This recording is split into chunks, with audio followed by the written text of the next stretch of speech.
Well, hey there, Joel. Dave Cooper, how are you? Good, mate. Yourself?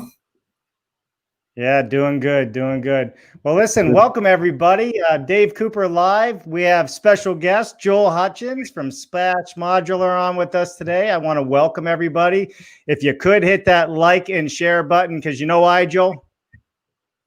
Why? Why are we We sharing? are on 3 channels. We're on LinkedIn, YouTube, and Facebook. We are live. We have a lot of people tuning in from all of them right now. So I have a feeling that this is going to be a pretty interactive show. We're going to try and get to everybody's questions, Joel, and we'll try and get through, comments and saying hello to everybody that's been supporting myself, and I'm sure people supporting you. But man, I'm looking forward to diving into Joel Hutchins' mind a little bit because you got a lot going on, and just off of the record, talking to you before the show, this week, it's pretty cool stuff, man. Thanks. I appreciate it. No, thanks for having me on. I'm really excited to share more on what we've been sort of working on and how we've got here, and then hopefully how we can sort of help bring the industry forward together. Yeah, for sure. Hey, and just so everybody knows, you are in quarantine right now, and you've been able to at least join us from quarantine as you were traveling. They have you locked up and serving you 3 meals a day. You're looking good though. Yeah. No, so I'm actually back in Australia for a couple of weeks, shooting back here, and part of the rules is locked up in quarantine, military outside my door, and yeah, stuck in a hotel room. I think this is the closest hopefully the closest I'll ever come to jail. And Yeah. Well, at least in jail, like you said, you get to go outside. They don't even let you outside there. nothing, right? The windows don't open. In the city too, so no direct sunlight coming through the window. Right. It's an experience, right? So, but it's part of the process. Yeah. Well, maybe we'll have to make you an honorary co-host this week so you can free your mind and have some live conversation outside of the walls, their 4 walls. I'm getting lots of work done. That's all right. I love it. Everyone's keeping busy. Yeah, for sure. All right, Joel, let's kind of talk into a little bit about what you're doing. Why don't you give us the Joel Hutchins elevator speech? What's your background? And then let's dive into the quote that I put up there. Splash Modular was born as the vehicle which Joel will bring these ideas to the global market and change the construction industry forever. So I want to end with that part of the conversation. Tell us how your mindset went from where you started to where you felt, strong enough to be able to put a comment out like that. Yeah, for sure. It is a very strong comment. And I guess we'll just start with my background. So I started in carpentry, building, architecture. After studying architecture, I worked for a famous architect in Tokyo, Shigeru Ban. And that's really where I discovered the idea of computational design and digital fabrication. That led me to co-founding a company, Studio Workshop, an architecture firm and building company where we had our own factory where we sort of specialized in digital fabrication. Then into modular constructions, consulting with bathroom pod production, also technology and DFMA. So end up spending a lot of time in between architect and builders and resolving complex structures to link directly to factories and to make it easily assemble on site. Really identified some big problems in the industry where we went out and decided to create a software platform. That software platform 4 years ago was well ahead of its time as we started to build it and preached to the industry a lot of things. And I guess that's where we ended up boiling it down and using the bathroom pod as a way to showcase that. What we use, I guess the analogy now is the bathroom is what the book was to e-commerce. If Jeff Bezos had gone out to the world in '96 and told them that e-commerce and Amazon was going to change the world, he would have been laughed at. Instead, he got in the trenches and he showcased it, and then brought Amazon to what it is today out of that. We see ourselves very similar with the bathroom pod. The bathroom pod was a way for us to show how far this tech could go. It just so happened that COVID hit, and really we were thrust into the market wanting it ahead of time, and here we are getting ready to launch our new software platform and help the industry come forward. Yeah, love it. So with that said, let's get into this quote.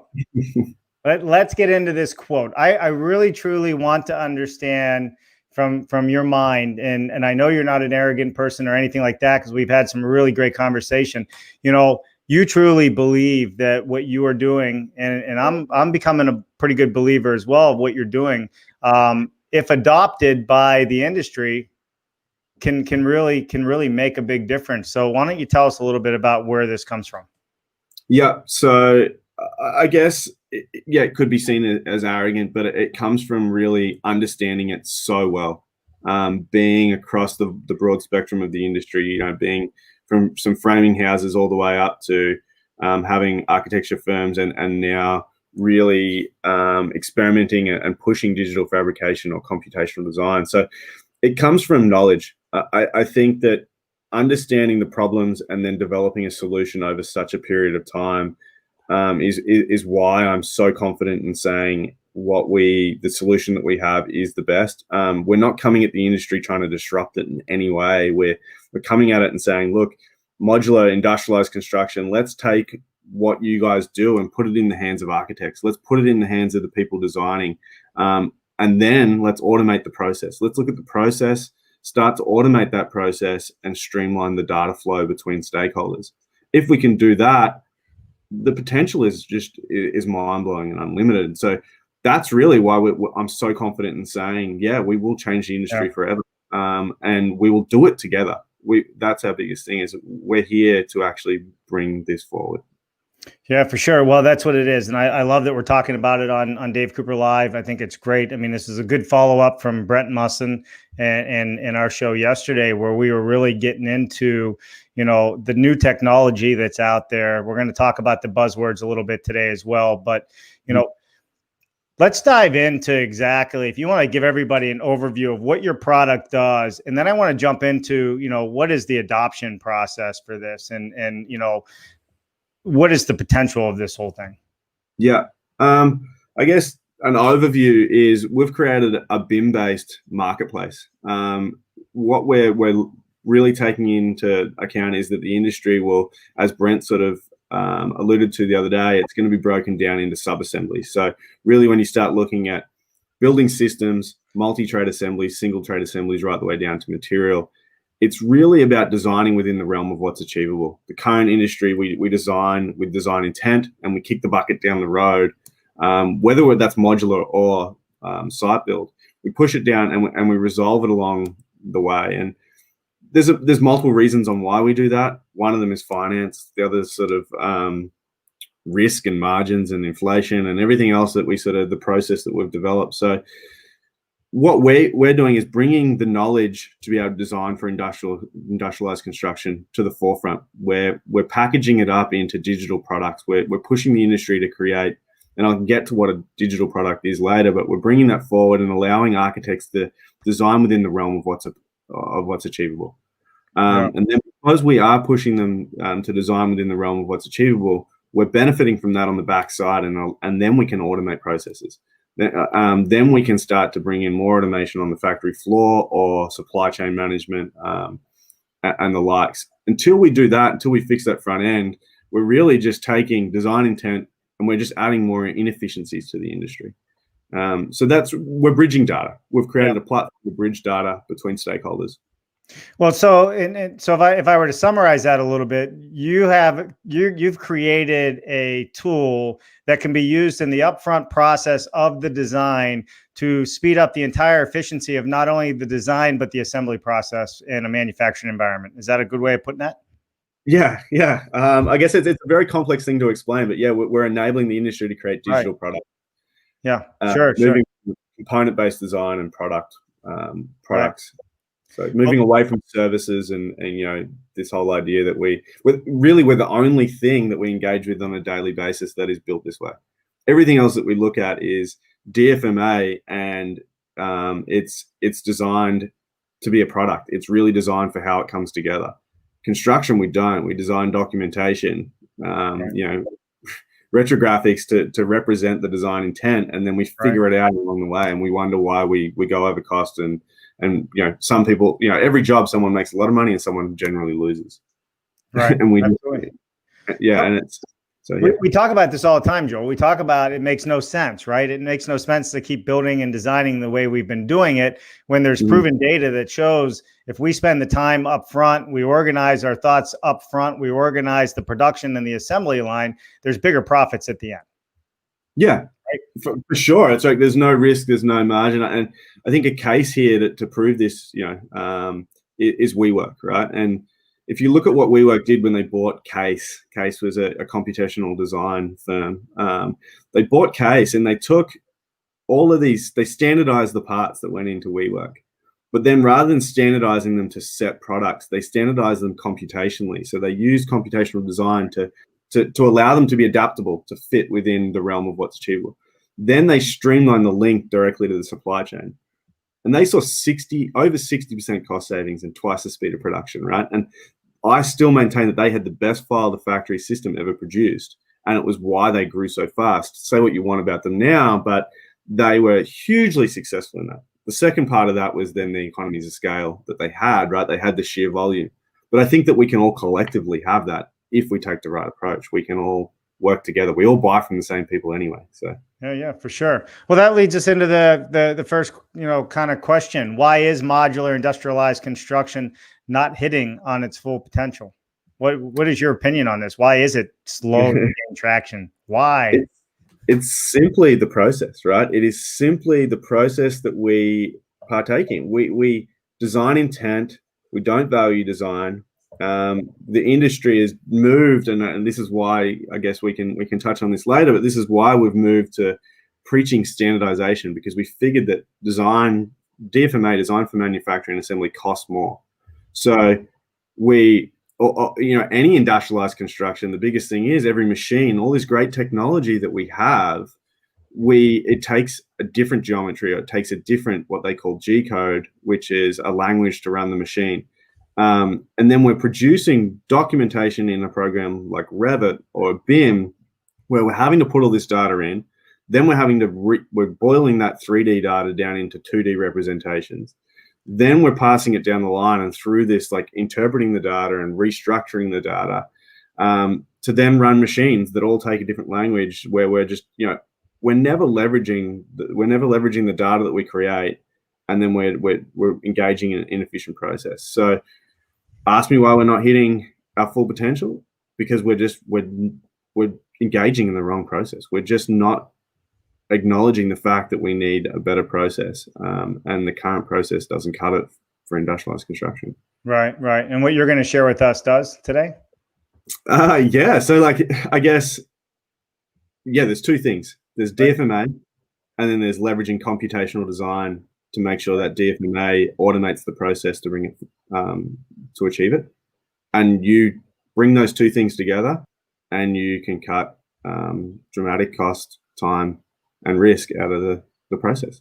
For sure. Well, Joel, let's take a minute and just say hello to some people. I see we have 29 or 29 comments already. Yeah, whether they're all good or bad, I haven't seen them yet. I'm just seeing it all light up. But let's just run through because this is going to be a busy show. So, good morning, George Ryman from hot Phoenix, Arizona. Rick Hawkins from hot Atlanta, even though he just put George, I know where he's from.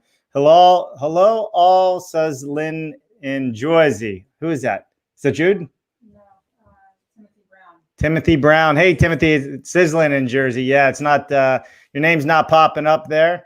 Henry Mickelberg, thanks for joining us from Southern France. We have a good morning LinkedIn user, Ashley Buckholt from Materials Exchange. Yeah, they got to get their picture up there so I know who they are. All right, we have Anthony Goudet. Hey, everyone, love the intros. This is going to be a good one. I agree with you, Anthony. Especially since we have Joel's undivided attention because he is in quarantine and can't tell me he has to run to at least a face-to-face meeting anywhere. Not that anybody is these days. All right, Andrew Seeley, Anthony True, another mega show. Thank you very much. Hello, Jude. Thanks for joining us. Holy mackerel, man. You really have a lot of people that want to hear you. Ashley Bocolt, love the e-commerce in an old school industry. Perfect. Marcello, hey, buddy. Good to see you today. I'm popping in to say hello. Marcello, I was going to have him on the show Thursday, but our timing's not working out. Love that he popped in and said hello. Looking for Joel. Gotta follow after this. Jennifer and Dave, thanks. All right. So listen, everybody, we're going to keep going through these as we go through our conversation with Joel. They keep coming in. If you have questions, let's start putting them in the comment. Let's go after Joel and find out all this great stuff that he has to share with us, because I do believe what Joel's doing is going to change things moving forward. And I hope Joel's willing to share a lot about that with us today. So, and also right now, please hit that like and share button. The only way we can change what we're doing is if we all collaborate and share the information and get it out there. We're a small enough industry that we all have a strong reach, and it will help every one of us, to include Joel and all of you that are tuning in today, to grow your network and to hopefully grow your businesses. All right, Joel, I'm done with that. So thanks. Where are we headed?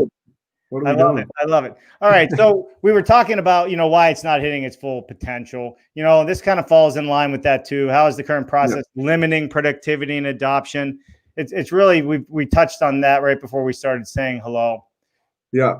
So, I think if we want to allude on that, if we want to go a bit further into that, it's really, when we talk about industrialized construction or offsite manufacturing, and when I talk about it, I'm not necessarily talking about stick building in a factory. That, to me, that isn't pushing us forward. That isn't, it is slightly, but we're not hitting our full potential there either. So when I talk about modular or industrialized construction in that sense, or OSM, offsite manufacturing, I'm talking about all this great machinery that we have, right? Whether it's Jerry with his Wyman machines, or the Randex, or even the light gauge steel framing machines.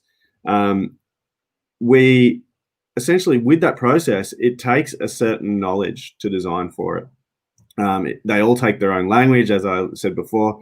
And what we're doing is really everything that we could gain from using this great technology and machine, we're moving over into design. And so we're limiting the potential that we can hit. And what we're doing is, I've seen this, and I've been in this position before, especially with the bathroom pods. We're winning projects at tender, which are too far down the line.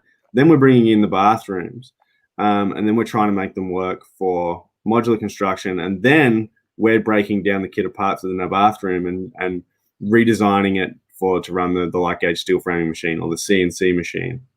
And then breaking down, the estimating, all that process. All we're doing is really taking all the efficiency we could have gained, and we're making it cost neutral at best. Then we're preaching, let's quantify the time savings and the quality. And we're not really hitting the full potential in that respect. So that's really why we came at this part of the industry, and said, we need to do a better job here and enable DFMA for all. And that's not really asking the architects to upskill on this. I don't think that's right. We're consistently asking the architects to do more and paying them less. I think that we need to empower them to design better. We need to bring the knowledge. We need to bridge the data.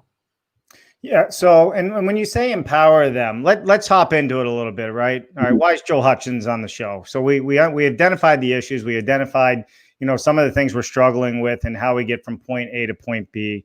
And we agree with you 100%. We need more architects. We need more designers up front helping us along with all these things. Let's talk about the buzzwords a little bit, right? You hit on these. Let's make sure the audience understands all the confusion that's out there. And we talked about it on our show yesterday, right? We don't even know how to spell offsite. Is it offsite without a hyphen, or do you put a hyphen in offsite? It's the same, right? it's kind of crazy, right? And some of the buzzwords that you were hitting on already, DFMA, BIM integration, vertically, I spelled that wrong, vertically integrated, hybrid solution. Let's hit on those. Yeah. So I think DFMA, for us, that is the key here. That is, as I said before, that is the way that every other physical object that we engage with on a daily basis is designed for manufacturing, right? It is. And it's, in that sense, it's mass production, but it's still the same logic. When they designed it, a product designer is designing it down to how it's going to be manufactured. We don't do that in construction. And that's why I'm I make that statement of offsite or stick building in a factory. It's still the same thing. We're still kicking the bucket down the road and hoping that someone else fixes it. And that's not the right approach. So DFMA, there you go. That is the future. That's a buzzword. And there's actually some misconceptions there in terms of what DFMA is. DFMA isn't just the logistics of volumetric modular and how you move it around. DFMA is the components or the subcomponents that go into that volumetric module. And that's really where Brent touched on that on Monday, and it was great to hear him taking that assembly approach. It's breaking it down into a kit of parts. Like our bathrooms are 13 major components. Those 13 major components we design for what machines are building them. We then take the computational design and the technology to be able to automatically generate G code and other things, but it starts with DFMA. Whether you're vertically integrated or not, you still have to partake in that DFMA, and it's costly. And that's really the biggest thing with vertically integrated business model is how's that financed? You can't finance design traditionally in the construction industry. It's get the documentation and get to the first bank drawdown, and then kick the bucket down the road, as I said. So vertically integrated or not, you're still using a complex software stack, and you're still having to pass. There's great inefficiencies in that process. So for me, the vertically integrated business model isn't necessarily the best approach. It is if you had the right technology behind it in some ways, but then it's not. As Brent said, it's holding the industry back right now, because we went into that approach and we said, "Oh, the automotive industry does it." They don't. Toyota don't build their dashboards. They design them and they prototype them and they figure it out and they really design them for DFMA, but then they pass it to the supply chain and there's that ecosystem. So I think that's really, that's why it's super important when we're talking all these buzzwords and we're floating this around to really understand what it is and what that means. And we all quote McKinsey report all the time, projects to products, and that's the next thing I'm seeing is everybody's talking about products. But with products and vertical integration comes over standardization or preaching standardization. That's holding us back as well. So what is the solution then in your mind? Let's kind of jump into, we get it's holding us back. We talk about, like, even with, Dr. Musson said, Brent, in regards to the assembly approach, comparing it to the auto industry where they do the design work, but they outsource the pieces and then they put it together in their manufacturing facility. So they have assemblers, which allows their production line to consistently flow, right? Yep. And, step and repeat. What you're talking about in how we do this is you guys have found a way to take all of these components and pieces and design them so it becomes a plug and play, so to speak. Is that accurate? Right? Yeah. So let's jump into this. Exactly right. So computational design comes from understanding computational design, right? And I get a little bit sick of every time we talk about computational design, people talk about generative design. They jump straight to, it's going to automatically generate our buildings. And it's like, no, that's data-driven design. So the way that we use computational design is DFMA. We break it down to how it's being built. We take it down all the way down to the level, right the way down to the raw material. And then we rebuild that step by step. So then we use algorithms and we use code and we rebuild it step by step. But every time we build that step, we put in the constraints. So we don't just say it has to be this size. We just understand that the Randek or the Wyman panelized wall machine can go from this size to that size. And we build in every step. Then we build in the relationships from one another. And then you end up with a full parametric product. And our pattern and our technology is that it's a parametric component that has an associated supply chain. So when we build in these restrictions and relationships, we're building in that specific to the people that are actually building it, to the team that's building it. So every machine takes its different geometry or its different code, and so we build in specific to that, and that enables us to bring the data of what is achievable into the hands of the architect or the designer. So now while they're configuring or designing that component, they're restricted to what is actually achievable. It's a step-by-step process for them to have a completely resolved design very simply.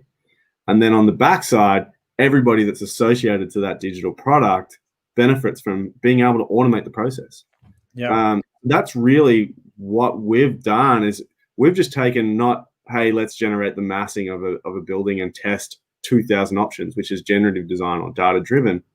We've actually leverage the idea of computational algorithmic thinking to rebuild the DFMA approach into a digital product. Right. So a digital product that's completely adaptable to what's achievable.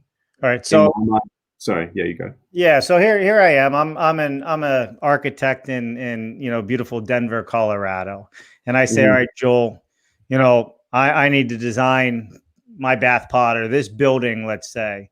How does the interaction work with what you guys are developing and how that person can design? Can you elaborate on that, or is that still tricky? Yeah, sure. So Revere, that's our platform that we're launching. Revere is a marketplace for digital components.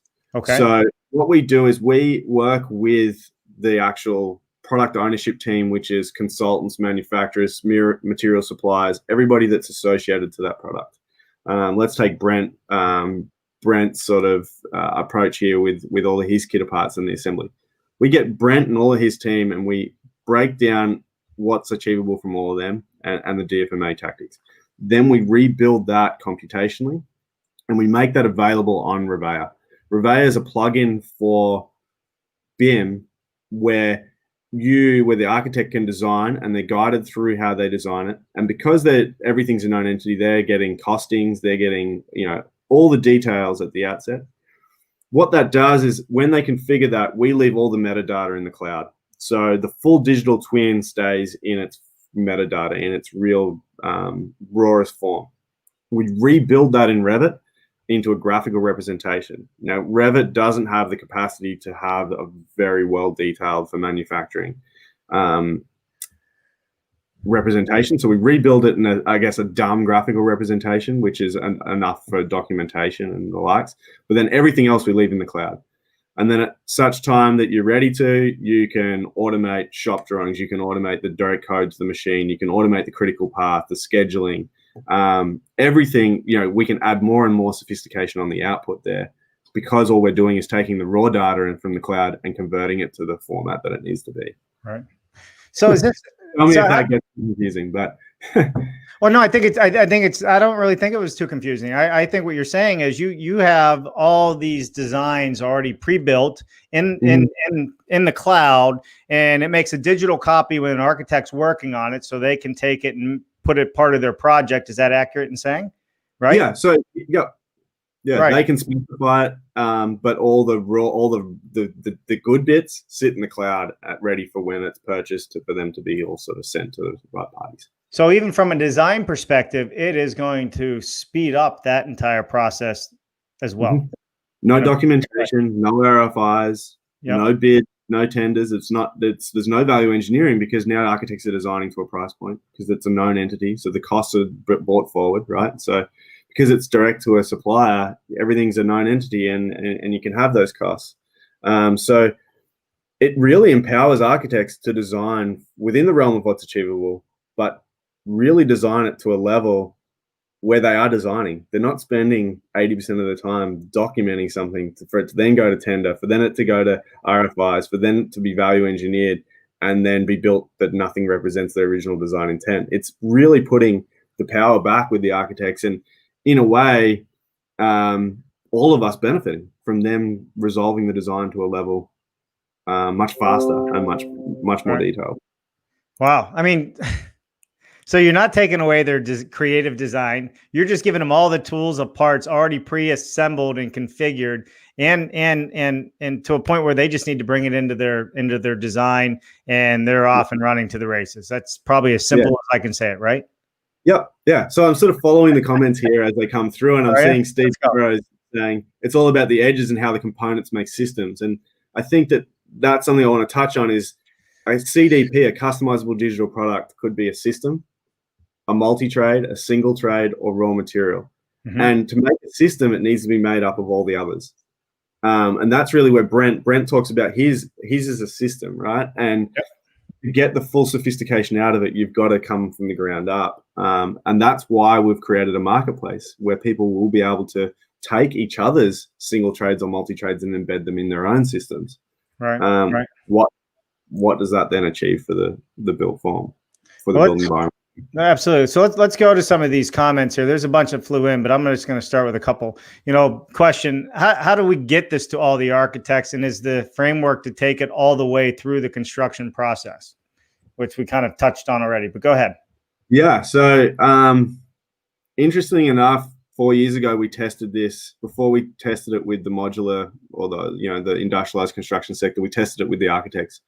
And within a month, no advertising, we had 700 registered architects globally that bought a cumulative construction value of $7 billion.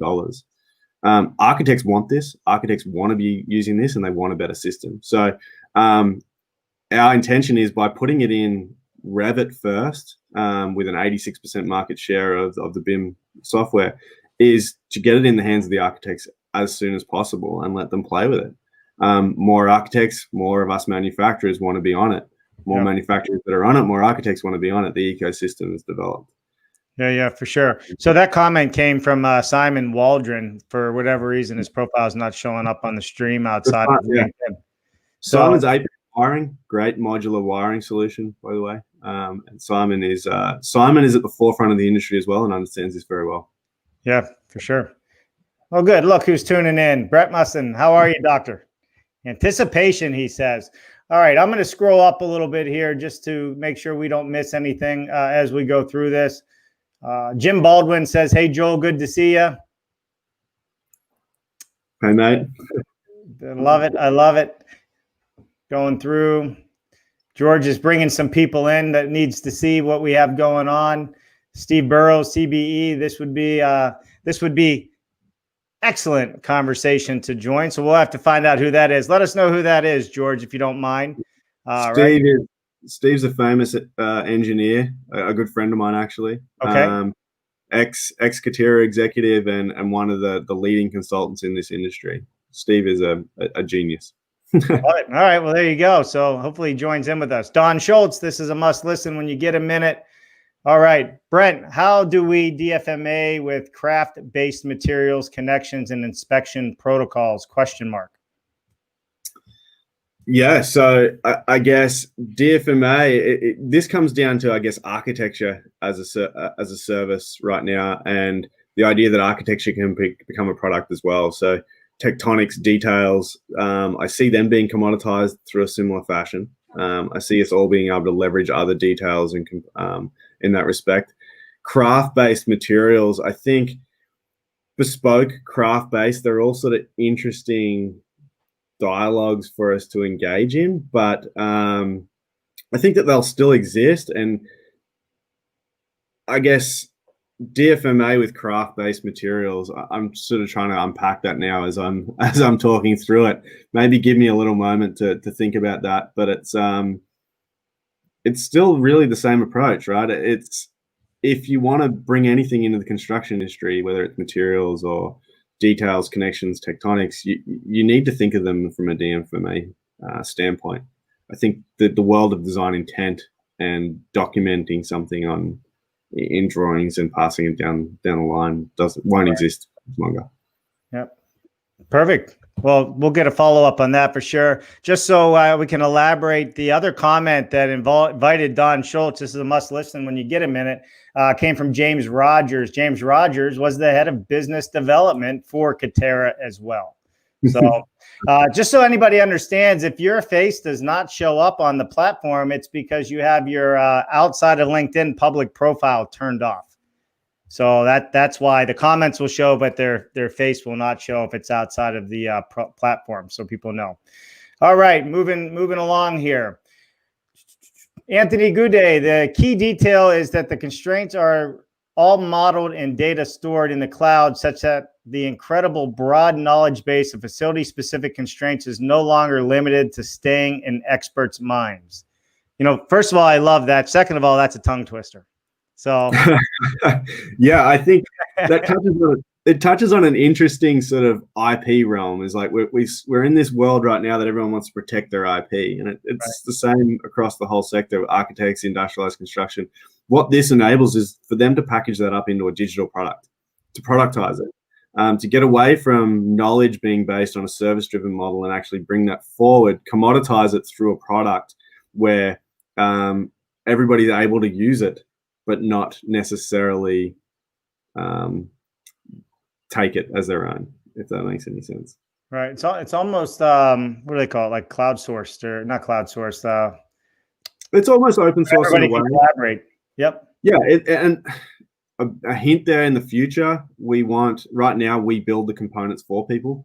In the future, we will want to have, a version 4 of the software is that everybody will be able to create their own, and there'll be an open source back end for everybody to be able to trade and use each other's. So you'll be able to use other people's subcomponents in your product. You might be Brent or you might use Brent and have your own digital product and never touch or build anything yourself. You might just bring everybody together and actually commoditize your design. And that's really, for us, that's super interesting when we start to have that happen. Will famous architects start to make designs available, or details and joints available for other architects to use? Will so will architecture turn from a service provider to a product-based industry as well? Yeah, for sure. Imagine, that's like the largest collaboration you could ever ask for when you think about design. If you can have minds from around the world all collaborating on what's the best way to do something, especially in manufacturing and offsite. I love it. Open source. I think that's really super cool. And that's really where we're going now with the supply, right? Is we're all buying screws, we're all buying nails. Why not, through this platform, eventually in your digital product, be leveraging the buy power and aggregating that buy power? We are now collectively the largest builder in the world, collectively buying direct from manufacturer. So at reduced cost. And that's really when this technology, when I alluded to the WeWork scenario, they had that plus the economies of scale, and they got 60+% savings. And they were, and from all accounts internally there, they were well on their way to making that 80. So what does that even mean for the built environment if we can collectively be producing architecturally designed beautiful products at a fraction of the cost, collectively all taking that inflation and the risk out of it? We're all making money, we're all doing better, and the built form is amazing. Like, that's my dream. That's where we're going.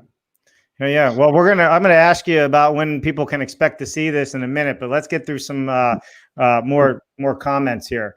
Did we get this one? Jim Baldwin, I think you need some projects to shake out the process. What's the first project that gets this rolling? How about that? Yeah, so that's why the bathroom was the vehicle here, right? We did it, we've showcased it, and now really what we're doing is we're taking on certain clients. We're taking on clients right now with Revere and getting and building their CDPs for them, building their digital products and putting them on Revere.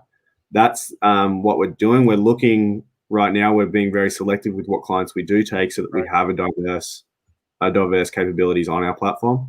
And then we're scaling really fast. We're scaling big. We're looking for the best computational designers that we can find right now so that we can go out. Our intention is to have over 400 CDPs on our platform within 4 years. Perfect. I love it. Well, I'm hoping as we take our show live on the road, we're going to be able to go to some of these architectural firms and places around the country and world and showcase their design capabilities using Revere, right? And with Splash Modular. I think it'd be a lot of fun to showcase that stuff. All right. Well, that'd be amazing, right? Yeah, that's the dream. That would be amazing. So. Yeah, for sure. All right, Brent, if so, who owns the copyright of the objects? So the product owners own it. We don't own anything. We facilitate that and we write the code to generate these, but all IP and the objects are owned by the product owners. And so if you're a sub product or a sub component in a component, then you still own your IP, you still own your copyright. So we are facilitating this and bringing it, but we don't own it.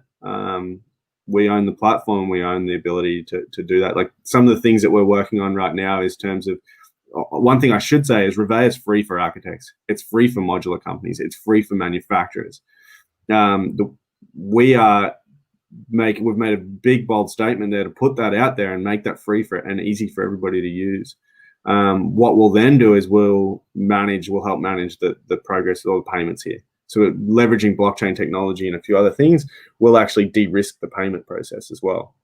So let's clarify that again. You said, so for all the architects, designers, people that are designing, for offsite construction, using your platform is going to be free.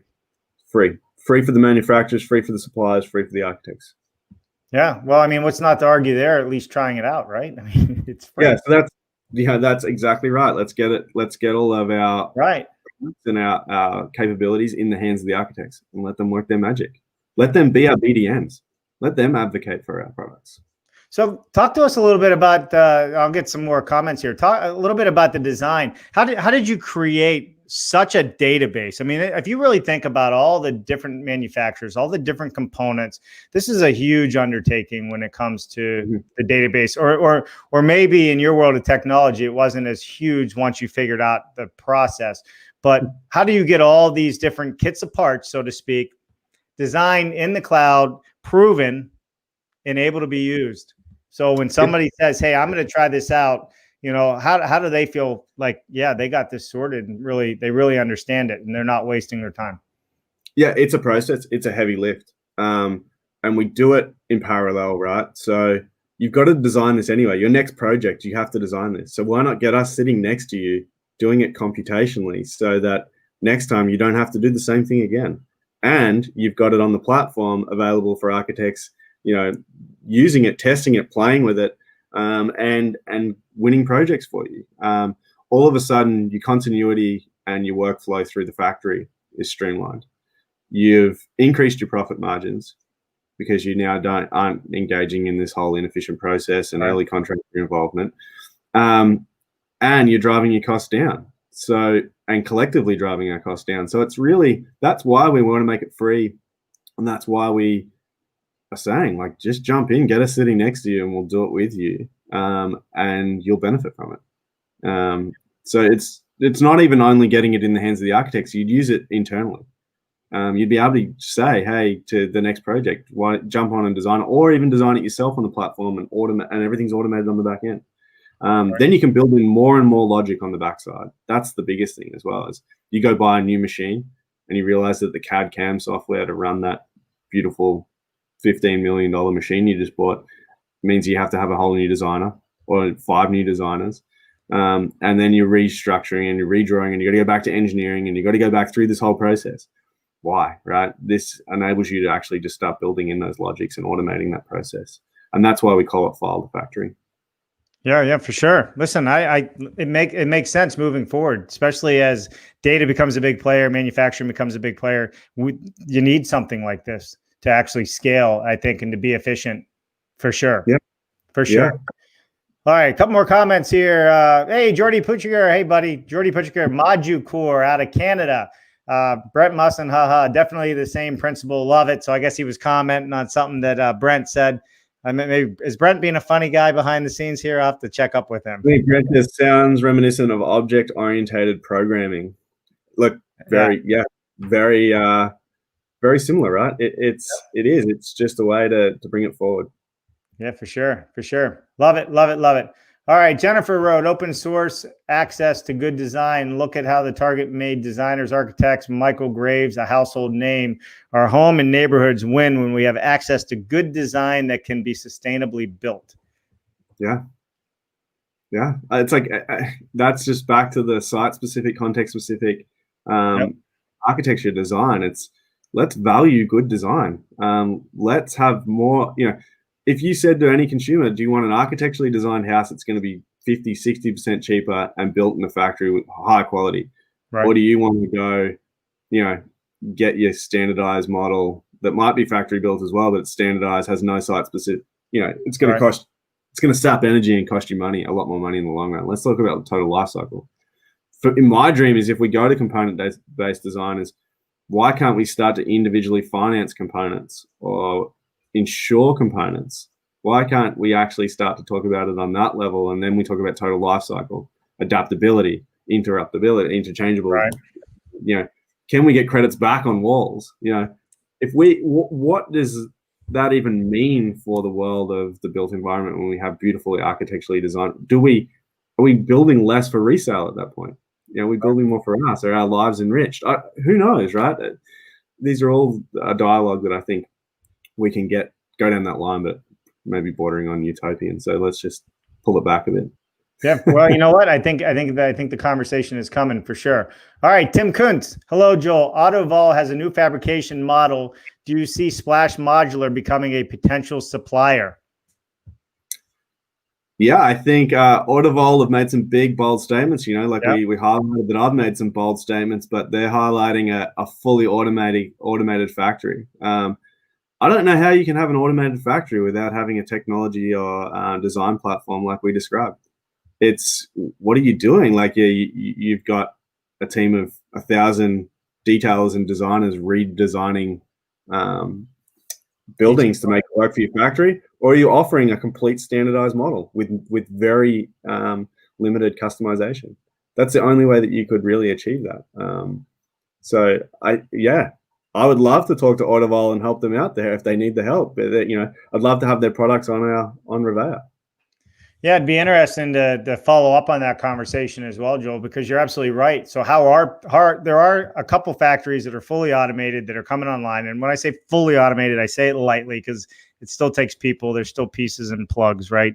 But you're absolutely right. This is what you get only, or do we use something such as what you're using, and you can add more value to the customer and the end user experience and still control your production line and your cost? Exactly. Yeah. I love it. So, all right. So here we go. We got, this is James Roger again. How does one get deeper info for, how do we say Revere? Revere. Got it. Yeah. So, coming soon, right? We deliberately have held things back. We're getting close now. It really just comes down to a couple of other little things that we've got to finalize with it, and then we will make it available via our website. It'll be a downloader plugin, and there'll be an interface where you'll actually, through our website, is where you'll create your interface and where you'll store all your data, and then you'll download the plugin and use that directly in Revit. Yeah, for sure. So there'll be more information coming soon, launch coming soon. You know, we're sort of a little bit premature here, spilling the beans, but pre-launch a little bit. I know, that's all right. That's what it's about, right? Yeah, for sure. And we're happy to do it because we, as I said, we are looking for some select clients now, and we're vetting those. And so really those early adopters with us will have access to it and will be working with us, beta testing it and using it internally. And then we'll get ready to launch it. Yeah, absolutely. I love it. I love the fact that you were grateful enough to come on and share this with us on here. So a couple more comments.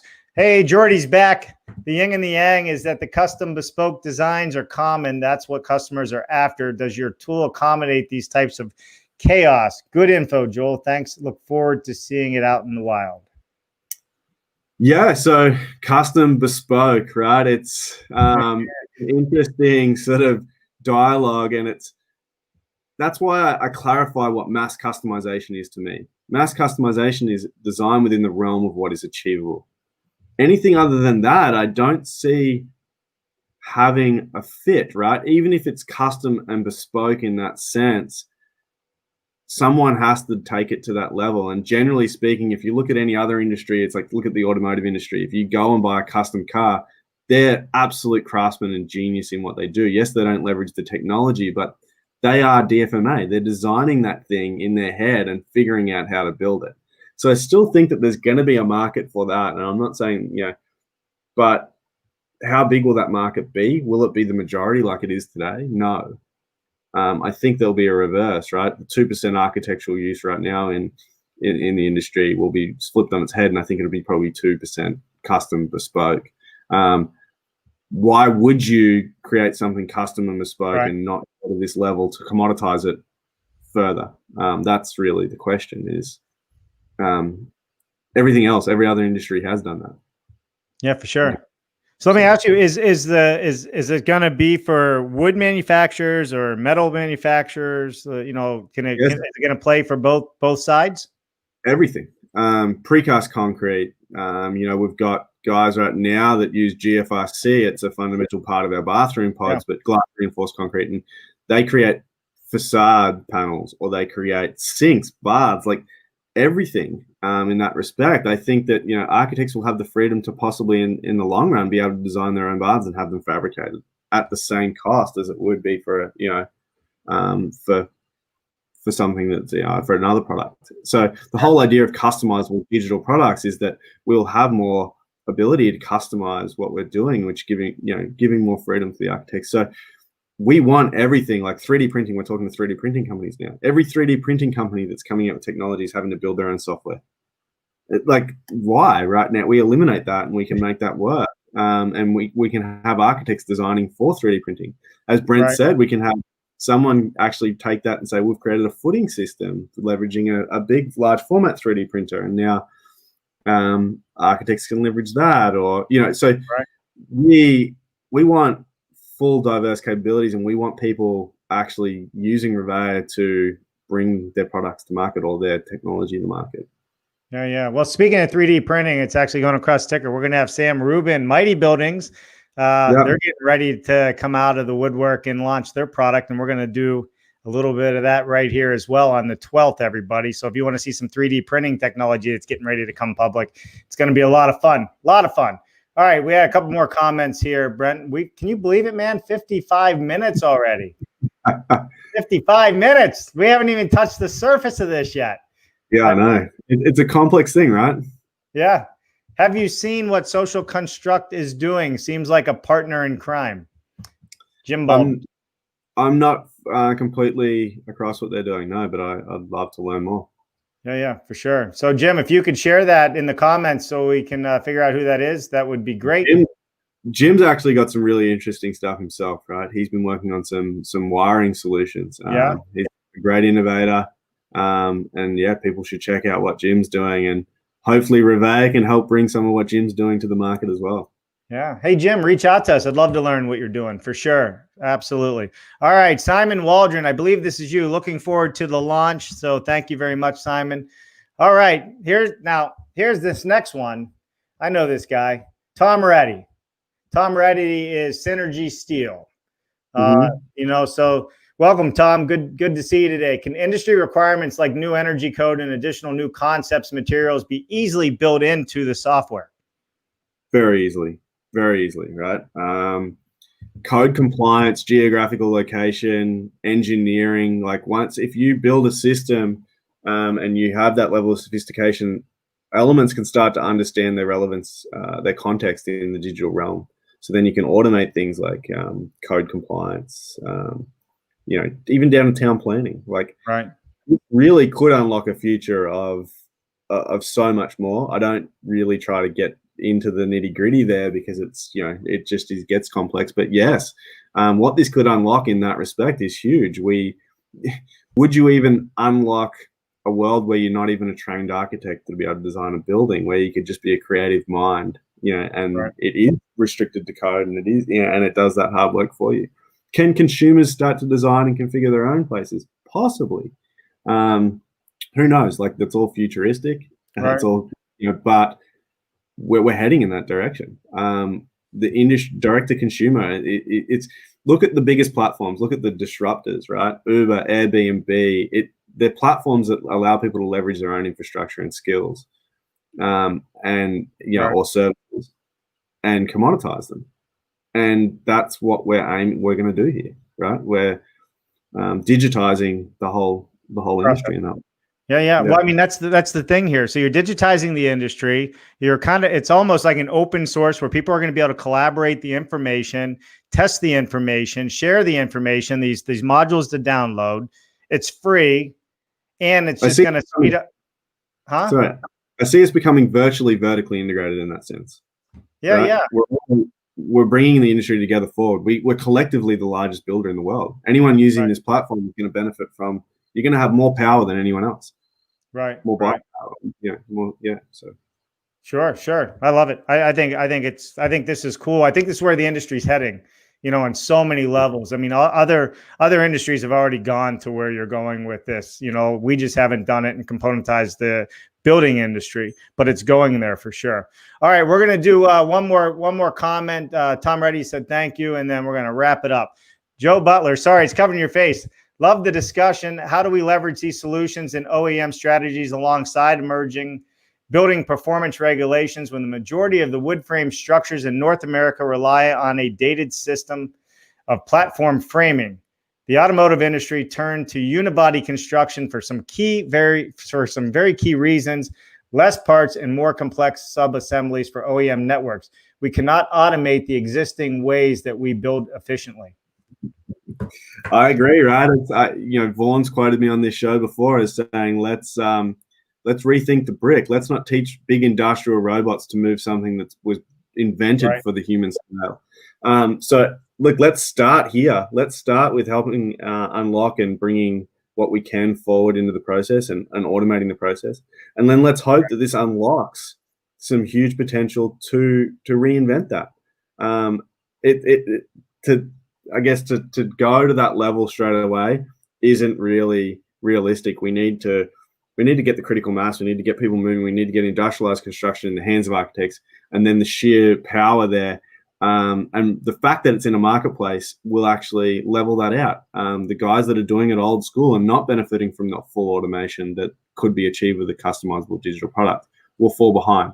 The guys that leverage that and then go and bring in more automation will take a market share, because they will be a product and there'll be a lower price, and it will be it'll be bought into the hands of the architects at the outset to test that market. It won't be value engineered. It won't be tenders and bid process and margins and inflation. It will just be as simple as the facts, and we'll all do for it. Just the facts. Just the facts and the data, right? That's all you need. Just the facts. Exactly. Bridge that data.